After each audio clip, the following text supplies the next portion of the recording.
Rakuten is the smartest way to save money when you shop because you earn cash back at over 3,500 stores. Fashion, beauty, electronics, home essentials, travel, dining, concert tickets, and more. Your favorite stores like Lowe's, Levi's, and Nike pay Rakuten to send them shoppers. And Rakuten then passes on a part of that payment to its members as cash back. You're already shopping at your favorite stores. Why not save while you're doing it? It's a no-brainer. Membership is free and easy to sign up. Get the Rakuten app now and join the 17 million members who are already saving. Cashback rates change daily. See Rakuten.com for details. That's Rakuten. Your cash back really adds up.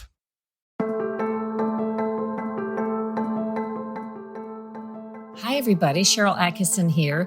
Welcome to another edition of Full Measure After Hours. Today, Congressman Thomas Massie, a Republican from Kentucky, says the quiet part out loud. It's put him at odds not only with Democrats, but also at times with his fellow Republicans and President Trump. Today in this podcast, he's calling out the swamp, out-of-control Washington, D.C. spending, the corrupt political fundraising system, drug ads on TV, and a lot more. I love it when sitting members of Congress come on Full Measure and give candid interviews, not only about what they think maybe is wrong about the opposing party, but also about what's going on inside their own political parties. I know you're going to find today's interview with Congressman Thomas Massie really fascinating. It's the topic of my cover story on Sunday, May 18th, but also in this podcast, the whole interview. Massie is a fiscal hawk and an MIT-educated engineer. His record in Congress, I guess you could say, is sort of a highlight reel of lone dissent. He calls the proposed Republican budget a suicide pact to spend us into oblivion. In 2020, he infuriated both parties by forcing lawmakers back to Washington, D.C., this is at the height of COVID, for an in-person vote by name on a $2.2 trillion COVID relief bill, a bill that he criticized as fiscally reckless. In 2022, he was the only House member to reject a resolution against anti-Semitism. He argued that it threatened free speech. And he's continued taking solo stances this year, sometimes putting him at odds with President Trump, who he has supported for election both times. Here's my interview with Congressman Thomas Massie.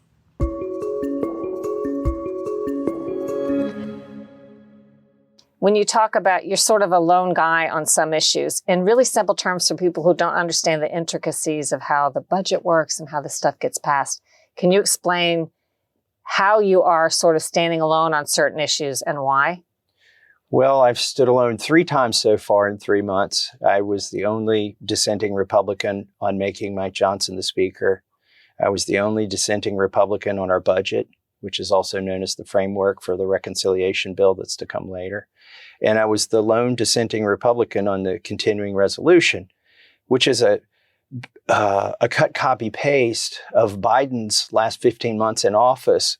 We're just going to do the same thing for the first 9 months of Trump's administration.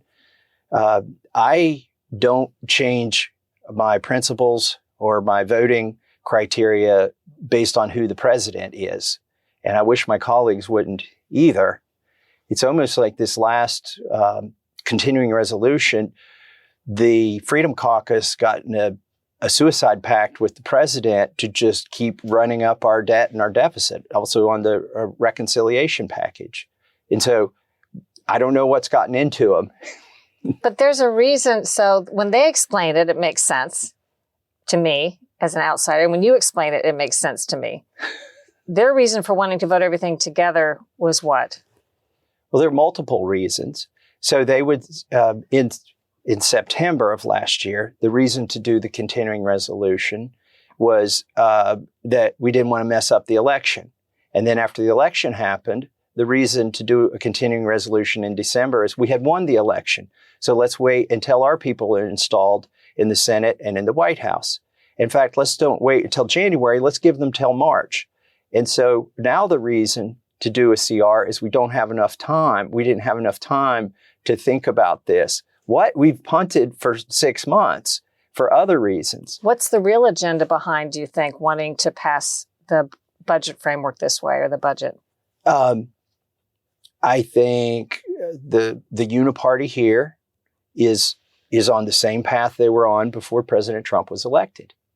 Now, he's doing a lot of great executive orders, and he's trying to steer the ship, and he's running into the courts or trying to stop him, his executive orders, like trying to stop him from not giving money to the USAID recipients. But the swamp is creating this problem for him, and he's rubber stamping it. Let me give you an example. The continuing resolution I just spoke of, it's one bill that funds all of government. It's a copy of Biden's agenda in the spending, and it funded the Department of Education, every penny. It did not cut one penny from the Department of Education. And then 1 week later, President Trump holds a press conference saying he's stopping the Department of Education. He's winding it down. What he's going to discover, and the courts are going to remind him, is that a week before he claims he's stopping the Department of Education, he signed into law a spending package that completely funds the Department of Education. And so the courts are going to say, hold on, we got a problem here. You created a law, and now you're trying to undo it a week later with an executive order. What we need to do is get Congress on the same page as President Trump's agenda, the mandate that he had in this election. And I spoke to him after the election, and I told him I think he has 3 months, maybe 6 months at most to get his agenda done before the swamp and the Senate just completely tie him up.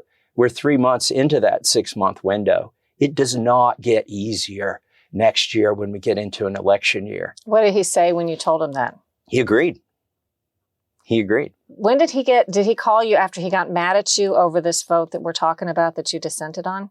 No, I've had 3 conversations or interactions with the president in the last 9 months.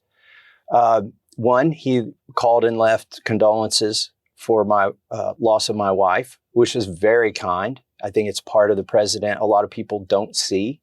He didn't need to do that. It didn't gain him anything politically, but he took time out of his day to call me and offer his condolences.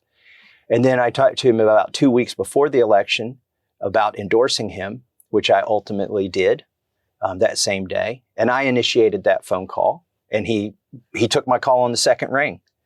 And then I talked to him 2 weeks after the election, roughly, about cabinet secretaries. There was discussion, and RFK Jr. was a big fan of this, and the people that are supporting him would hope to see me be ag secretary. And I would have done it. It's not my life ambition. I think I could do a good job of it. But I spoke to Trump about that as well. So we've had... So you didn't get picked for that. I didn't know you were even considered. Maybe I was, maybe I wasn't. I don't know. But 3 great positive interactions. And then when I finally voted against this CR, although I think it was more about other people than it was about me, the attack that Trump levied on me, I think it was about keeping the Freedom Caucus in line. Because everybody already knows by now, and particularly President Trump, who attacked me on March 27th, 2020 for opposing the CARES Act and, said I should be thrown out of the party. I was a third-rate grandstander. He said all those things then. This is deja vu. He's called me a grandstander again, but this time he didn't qualify as third-rate. So I think I'm moving up in the world. But what people know about me is if you attack me, I'm probably going to dig in. You're not going to move me. I'm not bullied. And so the attack on me, I think, was to demonstrate to the other horses that were still in the barn, who were thinking about coming out of the barn, because I was out of the barn, that you want to stay in the barn. Remind people what he said about you. In 2020 or this time? This time. This time, he said he always votes no. He's not worth it. I don't remember exactly what he said. Do you think? By the way, I have no hard feelings toward the president. Sometimes he's a bull in a china shop, and if a few of my dishes get broken, I'm okay. Do you think that's more about swampy people around him trying to have his ear about you? Oh, I absolutely do. I think people were whispering in his ear, "You need to do something, Mr. President." That day, or about a day before that attack, I had come out against getting involved in a war with Iran. And I think there are people in and around the administration who are whispering in his ear, you need to whack this guy. He's feeling his oats here and talking about not having a war and not getting involved in the Middle East and give him a dose of medicine. The tune-up doesn't work on me. I think it's performative to influence other members of Congress who might not be able to weather this. I joke that I've got Trump antibodies from a natural infection in 2020. This was my booster. What is your read so far of Trump coming in and trying to do the things he's trying to do with federal government and the swamp and so on, and what's happened? I will bring up the case of the Epstein documents, which I thought we were on the precipice of seeing, but we still haven't seen to this day. I'm not sure where that stands. What are your thoughts about what he's trying to do, the lawsuits and the pushback against trying to cut the federal government size and so on? Well, I think he's on the right track trying to cut the size of the federal government. The problem is Congress is on a different track, and he's rubber stamping what we're doing over here. So I think his team over there is, maybe they have some 4D chess strategy that I'm not privy to. He's got some really smart people like Stephen Miller. His IQ is off the charts, and he's got the right ideology. But he's got other people over there who are maybe too cute by half, who are advising him, who are doing him a disservice to say, Mr. President, just do all this by executive order. Don't worry about Congress. Just go along to get along with those senators and the moderates in the House, and just let all that happen, and we'll do all this by executive order. There's two dangers of doing it all by executive order. One, we've already seen. You get tied up in the courts. Just like one district or court gets nationwide injunctions, and everybody's going apoplectic over that, saying we should impeach those judges. And the judges probably are outside of their lane, but we have the ultimate trump card. We've got the spending. Those judges can't force us to spend the money if we do this through Congress. So the first peril of doing everything by executive order is he's going to run into roadblocks at the courts, and the Supreme Court's going to uphold some of this stuff. That's going to be and what do you think they're going to uphold? Most of it. They're going to against Trump. Yeah, like I said, he just fully funded the Department of Education. He signed the law to do that, the CR, and then so you can't rescind money after the fact. Okay, that's the other great hope, is that we'll be doing rescissions, and there's a process for cutting some of this stuff with 51 votes in the Senate, which is, that's really the narrow aperture is the Senate, because you need 60 votes to get most things done. Rescissions are a blunt instrument. You don't get to reallocate the money for a better purpose. Let's say NASA, when you rubber stamp the CR for NASA, you're rubber stamping like the Green New Deal agenda at NASA, because they have like global climate stuff that we just funded. If you wanted to instead bulk up our missions into deep space or to Mars or things like that, you can't do that with the rescission. You can cut some of the Green New Deal stuff, but you can't reallocate that money to things that we should be doing.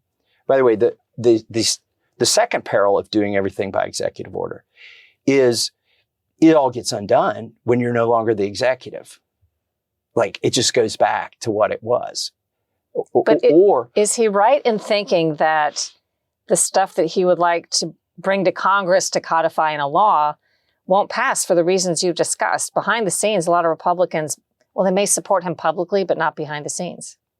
That's what's going on. By the way, the executive order, just full bore, let's do a blitzkrieg of executive orders and just send the liberals into a mad, tizzy, and they don't know what to focus on because there's so much he's doing. That's the right approach if the Democrats controlled the Senate and the House. But Republicans control the Senate and the House. The right approach here, when you have all three levers of government, is to press all three levers of government, not to pull two of them back and hold the brakes and the gas at the same time. You're just going to sit there and spin your wheels. That is the reality. There are Republicans, for instance, that want that USAID money. I mean, there was a surreal moment for me at the State of the Union when Trump talked about cutting all these Doge things that they had discovered. And my colleagues all stood up and cheered. And I'm like, you're the ones who funded all of this. Like, the Doge is cutting the things that you all did. And now you're applauding. But your committees, each of the committees are supposed to be subject matter experts. The Foreign Affairs Committee should have known about USAID. The fact of the matter is they did, and a lot of Republicans like that stuff. Not going to name them by name, but they're interventionists, and they wanted to keep going. They actually, that's the tool, that's our currency of trying to control everything, is this money that we inject into these countries, and they don't want to give that up. So, I mean, that's the real untold story here, and I think we may be on a collision course. Like, I think there's three cars coming together at an intersection, and they don't realize they're going to hit. And one of them is Congress, with Mike Johnson driving, is in one of these cars. Trump obviously is one of these cars. Maybe he's the train. And then there's another car, which is Doge. And I don't think Elon Musk is going to suffer these fools once he finds out how foolish they are or duplicitous they are. You don't land rockets backwards. You don't get cars to drive themselves on the interstate by ignoring the fools that you're working with. What fools are you referring to? Mike Johnson. Because? And he's the leader of the fools. I mean, we can just, anybody following him now is a fool as well. Because? Because the spending primarily, or? It's a suicide pact to spend us into oblivion. The Republican budget, this is separate from the CR. This is the budget that would set up reconciliation, the one that I was the only Republican to vote against. By their rosy numbers, let me tell you how rosy their numbers are. It assumes interest rates don't go up. It assumes 2.5% growth every year for 10 years in a row. We've never had 10 years in a row of positive growth. If you take it also assumes we don't increase the discretionary spending more than the rate of inflation, which has also never happened. Okay, take those three assumptions, take them at face value. They already admit they're going to add $20 trillion to the debt in the next 10 years. Now, if you use practical assumptions and not their rosy assumptions, it's $30 trillion. That's the foolish thing here. So also, I mean, it's the people who stood up at the State of the Union and clapped because Trump was giving an ovation to Elon Musk, who was in the gallery. And Elon Musk is at odds with a lot of those Republicans who stood up and clapped, but they're playing along with it right now. And they're going to do sort of, I would call it rope-a-dope, maybe, to use a Kentucky boxer analogy here. We're just letting Elon wear himself out and come back.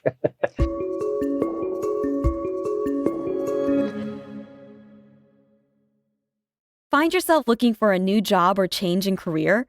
Monster.com is here to help. We are not only here to bring you job postings, but also AI interview prep and salary tools, expert career advice, and top-notch resume services. We've got everything you need to land your perfect job fit. Discover the magic of finding the ideal job with Monster.com. Your future starts now. Visit Monster.com today. Your next job opportunity is just a click away. What do you suspect the next 6 months are going to look like? I think we may get to that collision course in the next 6 months. I think the collision might happen where people realize they thought they were on the same team and they're not. And what will happen then? Just sort of what's the word for that? When things just freeze up and nothing happens? Yeah. Like a traffic jam or a log jam. Yeah. I don't know what's going to happen. Like Trump, it's up to Trump. So people have asked me, are you going to do what you did last year with Marjorie Taylor Greene and try and vacate Speaker Johnson? No, Speaker Johnson is the speaker as long as Trump wants him. And the day Trump doesn't want him, he's gone.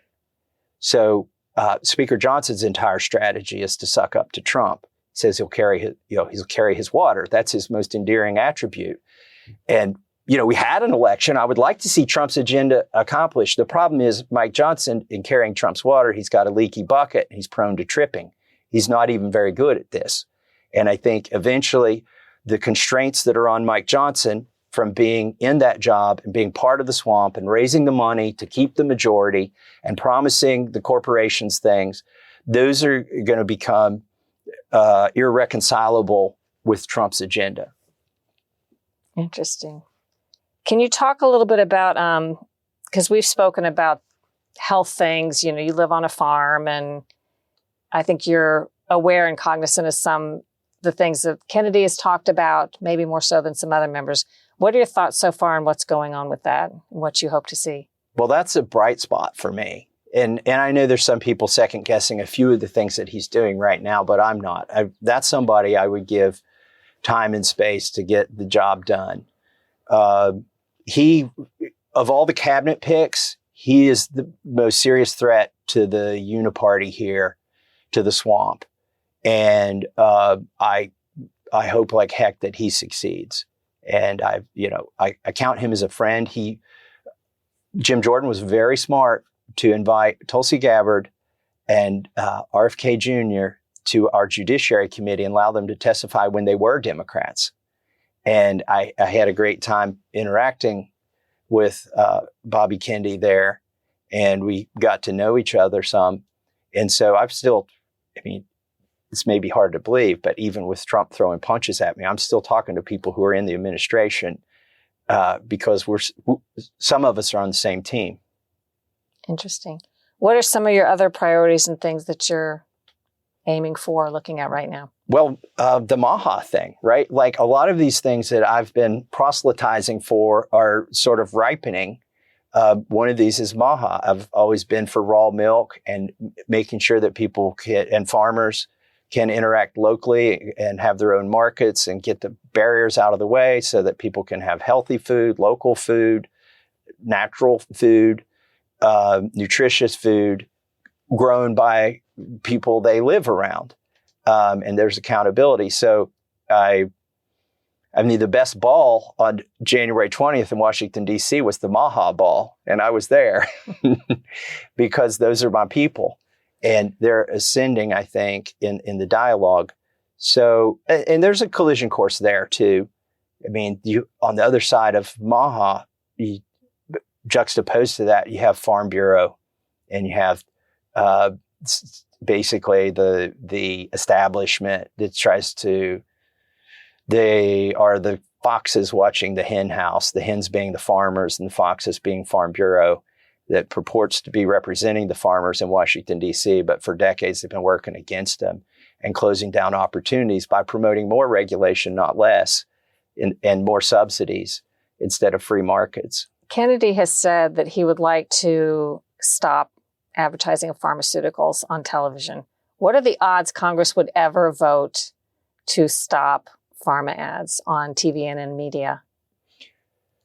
So first of all, let's talk about the reason I think he's proposed that. It's maybe one of the reasons that I've heard, not from him directly, but in the circles, is that because pharma pays so much to the media outlets, the media outlets would never run a show that would be critical or an investigation that would be critical of the pharmaceutical companies. So it's not that they're putting a bad message out. I mean, they run their ads and then they give you 10 reasons their drug's going to kill you, in the end, a very fast forward. And it's like, well, why would I ever take that if I knew all that? I don't know. Like, I think there are other things we could go after. The question is, should you be able to advertise a product that has immunity, for instance, from liability? And by the way, if it's that great, why does it need immunity from liability? There's so many. Then another question I have is, can we just first stop CDC and NIH and FDA from promoting pharmaceuticals? Like, your tax dollars are being used to run ads, and it's not the pharmaceutical. They don't even need to buy ads for these vaccines, right?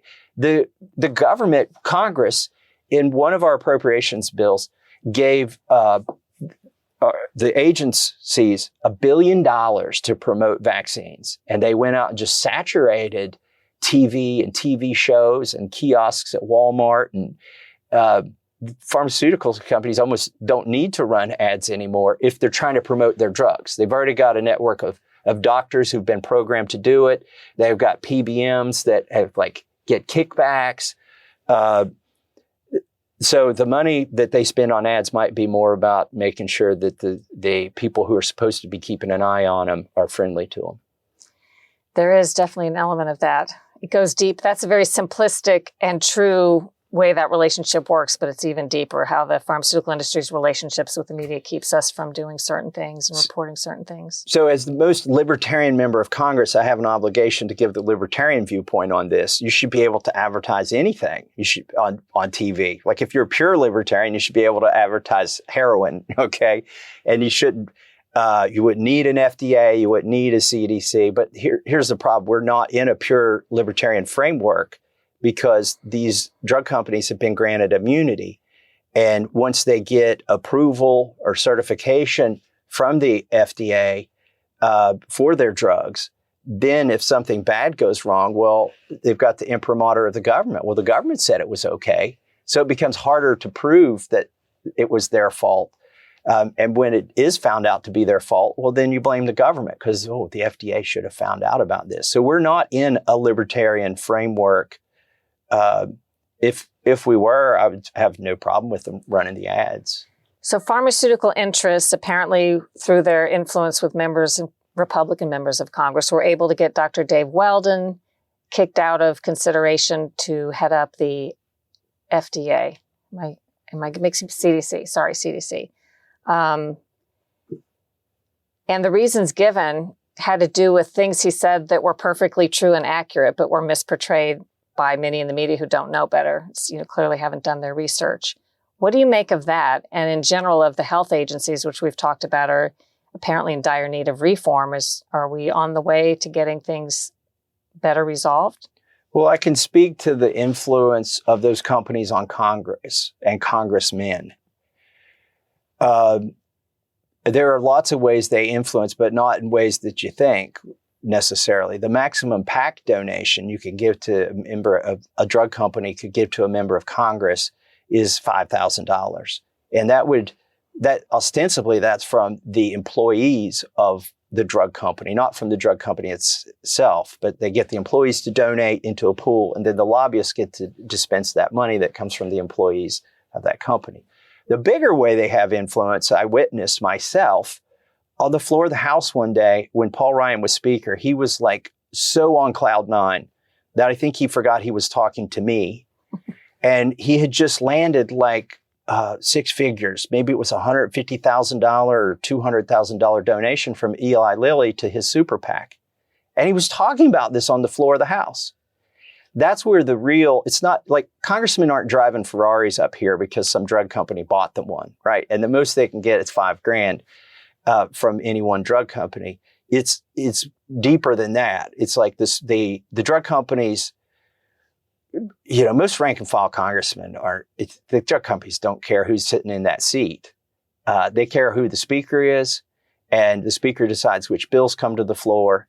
And so they focus all their money, for instance, on the speaker's PAC, and because they know he's going to be the gatekeeper. So how does that money I'm sorry, I should know this. Mm-hmm. How does that money not get limited to $5,000? How can they spend that to their benefit that's not limited to the $5,000?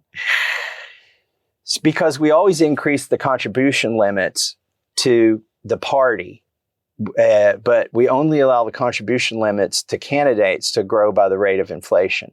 But then the party, let's say the pharmaceutical industry gives a big chunk of money to the party leader can dole out chunks of that money to whoever he wants to. Yeah, whether it's through the NRCC. By the way, the DCCC does this too. The Democrats have the exact same framework.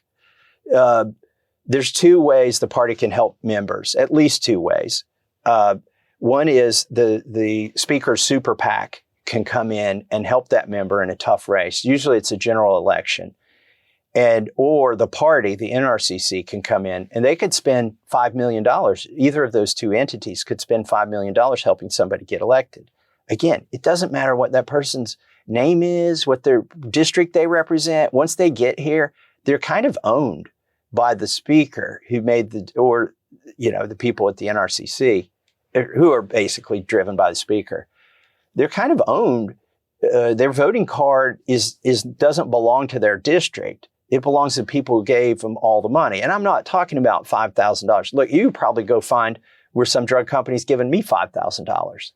I'm talking about, but you will not find where the NRCC or the speaker's super PAC has spent $5 million to get me elected. Have they offered you money? No, but I have had lobbyists offer to help me raise the money that would be necessary to get me on more influenceable or more elite committees, like the Ways and Means Committee, which is the tax committee, which everybody's interested in. Because even if you can't do earmarks, you can do tax marks. And it's basically the same thing. So I had actually a medical device manufacturer, a lobbyist for them, when I first got to Congress, before people kind of figured out what I was, and before I figured out what they were, offered to raise whatever money it would take to get me on the Ways and Means Committee. Wait, you're describing a relationship where you have to raise money for yourself or for the party to get a good position on a committee? To get a good committee. This is why I'll never be on what's called an A committee. Those committees are like financial services, ways and means, and energy and commerce. Energy and commerce, by the way, regulates the pharmaceutical companies. They haven't done much in the last 15, 20 years compared to what they were doing in the early 2000s. Yeah. And it's because to get on one of these committees, it's kind of like a beauty pageant. There's several different competitions you have to compete in. You have to compete in fundraising, and you can't go back home to your district and, in Covington, Kentucky, and go in somebody's living room and say, I need you all to get out your checkbooks and write me a check so that I can get on a committee. Like, that doesn't sell. That does sell to lobbyists up here. They're like, I'll get out my checkbook and I'll give you money to help you get on this committee. Then when you're on the important committee, you will do the lobbyist bidding or whatever they prefer. Yeah. Theoretically. If you find that somebody is on a committee that oversees the pharmaceutical companies, you're going to see that's who the pharmaceutical companies donate to. And then that person, these seats aren't for sale on committees. They're for rent. If you could buy one, I'd probably just maybe try to raise all the money and buy me a seat somewhere. They're for rent. Every year you have a quota that you have to meet. And if you don't meet that, you run afoul and may lose your seat on that committee. But you're told before you get on the committee, don't even ask for one of these A committees unless you're ready to do the hard work across the street.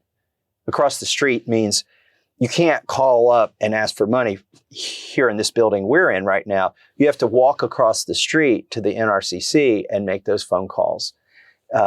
So they'll tell you, unless you're ready to do the hard work across the street, don't ask for one of these committees. Do you do that? Do you go over to the phone banks? Because have you been over there? I hear they have like a board up that tells how much, who's raised how much and what they're supposed to raise. And it's the wall of shame. So there's a board that shows what your quota is based on your committee assignment. So if you're on a lesser committee, you may only have to raise $300,000 every election cycle. But if you're on one of these bigger committees, it's more like $1 million or $500,000 you need to raise and give to the party to stay in their good graces. If you look on the wall of shame, I'm at zero. Like, I don't know what I owe anymore, but they send you a bill. It's like, you're delinquent. It looks like a phone bill. You're 2 months delinquent now. Wow. If you're willing to pay us something now, we'll give you credit for the stuff that you owed. It's almost like collection agency bargaining on your debt. Do you try to give them a little something? I did the first quarter I was here. It seemed like such a good deal. They were like, if you just give us $6,000, we've got some unobligated money from companies that we'll do a double match with, and we'll turn yours into $24,000, and we'll you get all the credit.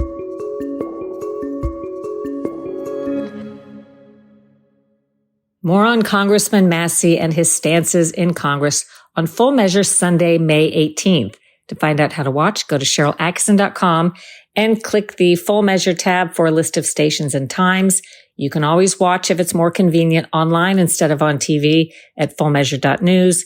And then we post the segments thereafter at our Full Measure YouTube channel. I encourage you to check it out and find other segments you've missed this season and maybe over the years. Original reporting that in some instances hasn't been told anywhere else. I hope you enjoyed today's podcast and that you will consider sharing it with your friends, subscribing to it, and leaving us a terrific review. If you like this kind of independent reporting, also check out my other podcast, the Sharyl Attkisson podcast. My national bestseller, Follow the Science, hit #1 on a subcategory at Amazon again. Read some of the 5-star reviews and you can find out why this would be valuable, not just to you as an addition to your own library, but also to people that you care about and are concerned about their health and what's gone so wrong with our health system. The anecdotes and inside information that I have in this book, along with the documentation, nothing like that's ever been published before. I know you'll learn a lot and also gain new hope that you can regain control of your health and your family's health, armed by the knowledge that's in the book, and also some advice toward the end of the book in terms of where you can turn to for information that you can trust in this weird post-COVID environment when so much of the media is controlled by narratives, many of which are not true. How can you figure out who to trust and where to go? I've got advice like that in Follow the Science. Also support independent journalism causes by visiting the Sharyl Attkisson store. Just go to SharylAttkisson.com and click the store tab. There are great gift ideas for independent thinkers like you, some fun items coming up for summer, and slogans on products, including things like, I need to find some new conspiracy theories. All my old ones came true. And do your own research, make up your own mind. Think for yourself.